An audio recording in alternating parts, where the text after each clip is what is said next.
అందరికీ జై శ్రీరామ్, జై హిందూ. ప్రతి ఒక్కరికి ఈరోజు ఏదైతే మనకు తమిళనాడు గడ్డ మీద రాజకీయాలు రోజు రోజు ఊసరు వెళ్ళి మాదిరిగా మారుతున్నాయంటే ప్రజలందరూ అవుననే అంటారు. ఈరోజు మొన్నటిదాకా వెస్ట్ బెంగాల్ వైపు ఉన్నటువంటి ప్రజల చూపు ఇప్పుడు తమిళనాడు వైపు మళ్ళింది. ఎందుకంటే వెస్ట్ బెంగాల్లో ఆల్రెడీ ఈరోజు సీఎం ప్రమాణ స్వీకారం చేసిండు, అయిపోయింది. మమతా బెనర్జీ కూడా అది మనసుడు కథ కంచెకి కవి గూటికి చేరినట్టుగా అయిపోయింది. కథ కంచెకి చేసిన తర్వాత కవి ఏడికి చేరుతాడు, గూటికి అంటే ఇంటికి చేరుతాడు. ఆ రకంగా మమతా బెనర్జీ కథ చాప్టర్ క్లోజ్ అయింది. కానీ ఇక్కడ విజయ్ దళపతి కొత్తగా పార్టీ పెట్టి 2 సంవత్సరాలు అయింది. వీడు సీఎం ఎట్లా అవుతాడు అని కొంతమంది సంవత్సరాల తరబడి వాళ్ళ కుటుంబాల వ్యక్తులే అధికారంలో ఉండాలని తమిళనాడులో భావించే 2 పార్టీలు డిఎంకే, అన్నా డిఎంకే.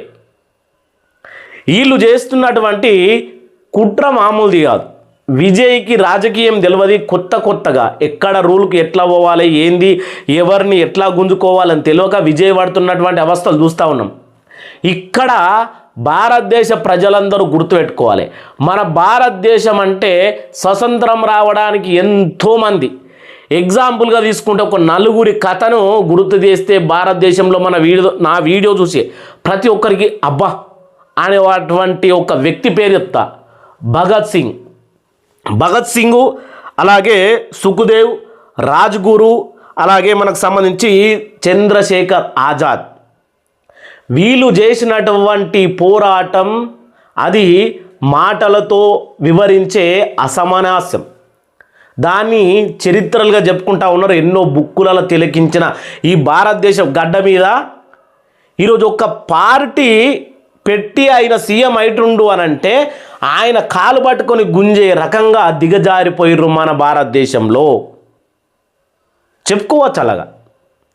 ప్రాణాలు ఇడిసబెట్టేసి స్వతంత్రం కోసం పోరాడినటువంటి ఇదే భారతదేశం గడ్డ మీద పార్టీల కోసము నిజాయితీగా గెలిచినటువంటి క్యాండిడేట్ సీఎంగా ప్రమాణ స్వీకారం చేయాలంటే వాడు ఏ రకంగా ప్రమాణ స్వీకారం చేస్తాడు? మనం బాగుపడకపోయినా పర్వాలేదు, ఎడితోడు బాగుపడితే ఊరుకోము అనే స్థితిలో ఉన్నది ఈరోజు తమిళనాడు గడ్డ. తమిళనాడు గడ్డ అనే కాదు, ఆ స్టేజ్ భారతదేశం అంతా అట్నే ఉన్నది. ఇంకా చూసుకుంటే విజయ్కి తగులుతున్నటువంటి ఎదురు దెబ్బలేంటి చూద్దాం. ఇగో విజయ్ ఏంటంటే తమిళ వ్యక్తం ప్రమాణ స్వీకారం రేపు జరుగుతుందని ప్రచారంకు బేకులు పడినట్టు సమాచారం. ఈరోజు జరిగేది ఆల్రెడీ. గవర్నర్కు అనుమతి లభించలేదన్న ప్రచారం. అన్ని పార్టీలోళ్ళు లేఖలు రాసి మద్దతు తెలిపినా కానీ 1-2 ఎమ్మెల్యేలే లేఖలు మాత్రం గవర్నర్కు అందలేదట. అందుకని ఇక్కడ గవర్నర్ అనుమతి లభించలేదు. 1 కార్యక్రమం వాయిదా పడిందన్న రాజకీయ చర్చలు జోరుగా సోషల్ మీడియాలో. అసలు విజయ్ సీఎం కాలేడు, కొంతమంది ఫేక్గా మాట్లాడుతూ ఉన్నారు. మొత్తానికి 107 మంది రాజీనామాలు చేసిండ్రు. ఈ రకంగా మాట్లాడుతూ ఉన్నారు. ఎందుకు రాజీనామాలు చేస్తారయ్యా? ఎందుకు రాజీనామా చేస్తారు? కావాలంటే ఇప్పుడు విజయ్కు ఖచ్చితంగా నేను సీఎం కావాలనుకుంటే ఆయన 24 గంటల్లో అందరినీ గ్యాదర్ చేసి ఏదో ఒక రకంగా మినిస్టరియో అదో ఇది ఇస్తే ఎవరైనా వస్తారు. కానీ ఆయన నమ్మి వచ్చినటువంటి 107 మంది ఎవరైతే కొత్త వాళ్ళు ఉన్నారో వాళ్ళ కోసం కూడా ఆలోచిస్తూ ఉన్నాడు.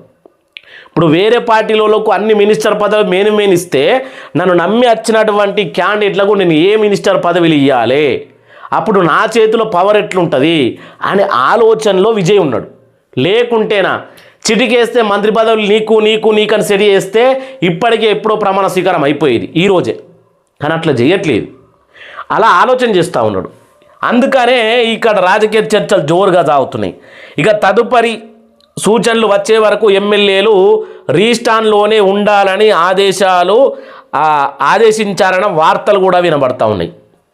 ఎందుకంటే అవును, ఇది కూడా ఒక రకంగా విజయ్ని ఎవరైతే 107 మంది ఎమ్మెల్యేలు ఉన్నారో వీళ్ళకు రాజకీయ అనుభవం లేనోళ్ళు, ఆటో డ్రైవరు, ఈయన సొంత కారు డ్రైవరు, ఒక టైలర్ కుట్టుకునే మహిళ, ఈ రకంగా అందరినీ కొత్తోళ్ళను అసలు నేను ఎమ్మెల్యే అవుతానా అనుకునేటోళ్ళను విజయ్ ఎమ్మెల్యే చేసి నిరూపించింది. అటువంటి వాళ్ళను ఎవరైతే ఈ యొక్క స్టాలిన్ ఉన్నాడో ఆయన సొంత నియోజకవర్గంలో గెలవలేదు. అటువంటి డబ్బు అహంకారం ఉన్నటువంటి వ్యక్తి విజయ్కి సీఎం కుర్చీ ఎక్కనియకుండా వాళ్ళ పార్టీ ఎమ్మెల్యేలను గిట్లా లాక్కుంటాడేమో అని మరి ఈ రకంగా వాళ్ళ ఎమ్మెల్యేలను రీస్టాండెట్లో ఉండాలని ఆదేశించవచ్చు. తప్పేముంది? ఇవాళ రేపు కథ కంచికి కవి గూటికి అని తేలిపోతుంది అది ఖచ్చితంగా. అయితే ఇక్కడ ఏదైతే అన్నా డిఎంకే పార్టీల్లో ఈ బద్ధశత్రులు, ఎందుకంటే జయలలిత గారి యొక్క కరుణానిధి సంబంధించినటువంటి కొంతమంది ఎమ్మెల్యేలు జయలలిత చీర పట్టుకొని సాక్షాత్ అసెంబ్లీ వేదికగా లాయరు కాబట్టి ఇక్కడ అన్నా డిఎంకే పార్టీ వాళ్ళు ఎప్పటికీ దాన్ని మర్చిపోరు.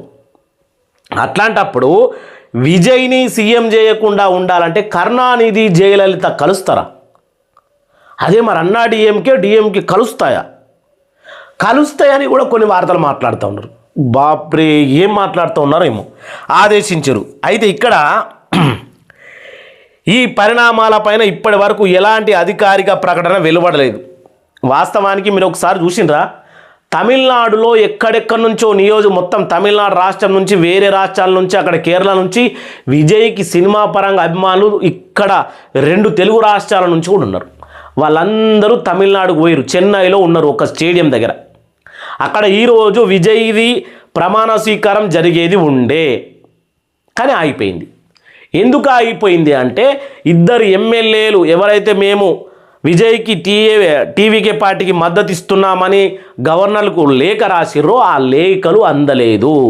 ఎందుకంటే ఆ ఇద్దరు ఎమ్మెల్యేలు మాకు మంత్రి పదవులు కావాలి అని చర్చిస్తూ ఉన్నారు. కాబట్టి ఆ చర్చల్లో విజయ్ అనుకునేది ఏంటంటే నన్ను నమ్మినటువంటి నా టీవీకే పార్టీ సభ్యులు ఉన్నారో వాళ్ళకు కూడా అన్యాయం చేయొద్దు అని ఈరోజు ఆల్రెడీ అయిపోతుంది కావచ్చు, రేపు లేదా ఎల్లుండి విజయ్ ఖచ్చితంగా తమిళనాడు సీఎంగా ప్రమాణ స్వీకారం చేస్తాడు. ఇది అందరూ గుర్తుంచుకోవాలి. ఒక వ్యక్తి కొత్త వ్యక్తి రాజకీయంలోకి వచ్చిందంటే ఇష్టానుసారంగా అడ్డంకులు సృష్టించడం, ఇష్టానుసారంగా ఆ వ్యక్తిని పీటనెక్కుతూ ఉంటే కాలు పట్టి కిందికి గుంచడం, ఇటువంటి పనులు చేయడం అసలు ఇండియా హిస్టరీలో లేదు. కానీ మొత్తం జనాలంతా మారిపోయినారు. ఏ రాజకీయ పార్టీలు కానీ పబ్లిక్ కానీ అంతా ఉల్టా అయిపోయినారు.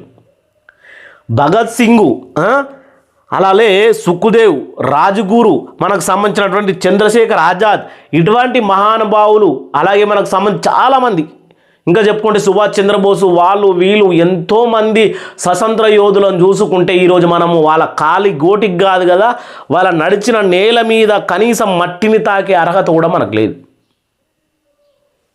ఒక్కసారి గుర్తుపెట్టుకోవాలి, ఎవరికి అధికారం శాశ్వతం కాదు, అసలు మన శరీరమే శాశ్వతం కాదు. విజయ్ సొంతంగా గెలిచిండు, స్వతంత్రంగా గెలిచిండు, ఆయనకు స్వేచ్ఛనియ్యుండ్రి. తమిళనాడు రాష్ట్రంలో మరి నిజంగా ఆయన ఏ రకంగా మారబోతుండో మీకు కూడా అర్థమవుతుంది. రాజకీయము ఇప్పుడు తలదన్నినోడు ఉంటే తలదన్నేటోడు ఇంకొకడు ఉంటాడు. విజయ్ కూడా తమిళనాడులో అట్నే కావచ్చు, ఆశ్చర్యం ఏమీ లేదు. చూద్దాం. ఖచ్చితంగా విజయ్ ప్రమాణ స్వీకారం చేయాలని అయితే మనస్ఫూర్తిగా కోరుకుంటారు. ఎందుకంటే కష్టపడి గెలిచినటువంటి వ్యక్తి, అట్లాంటి వాళ్ళకు మద్దతు కూడా ప్రకటించాలి. అదే మన యొక్క ఎందరో మహానుభావుల స్ఫూర్తి. మంచోనికి మనం సపోర్ట్ చేయడం చాలా మంచిది. అదే. జై శ్రీరామ్, జై హిందూ, జై జై హిందూ.